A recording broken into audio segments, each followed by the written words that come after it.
তো তোমরা শুরুতেই দেখলে যে আমাদের হাওড়া সাকরাইলে অস্ত্র শস্ত্র নিয়ে বিশাল মিছিল রামনবমীর উপলক্ষে।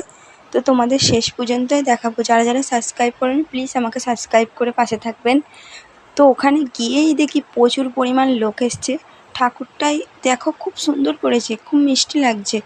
আর ওখানে অস্ত্র শস্ত্র নিয়ে প্রচুর, আর এখানে ঢোল বাজানো হয়েছে, ঢোল বাজানোগুলো বেশ ভালো লাগছিল। গাইস, সব থেকে বড় কথা হচ্ছে আমি জয় শ্রীরাম বলে বলে না আমার গলাটা একটু হালকা বসে গেছে। আর এত পরিমাণ চেঁচিয়েছি কি বলবো, পুরো গলাটাই বসে গেছে। আর বক্সের কাছে গিয়েছিলাম না, বক্সের কাছে গিয়ে ওখানে তো একে ভিড়, ঠেলা ঠেলি, তার উপরে না আমার জুতোটা ছিঁড়ে গেছে, একটু নাচছিলাম সেই কারণেও আর ছিঁড়ে যেতে খালি পায়ে পুরোটা গেছি জানো। তো এখানে তোমরা লাঠি খেলাটা দেখেছো, লাঠি খেলাটা বাচ্চা কিন্তু কি সুন্দর লাঠিটা নিয়ে এগোচ্ছে। আর এগুলো দেখো সিনসিনারি করেছে, বেশ ভালোই করেছে, সবই বেশ ভালোই করেছে।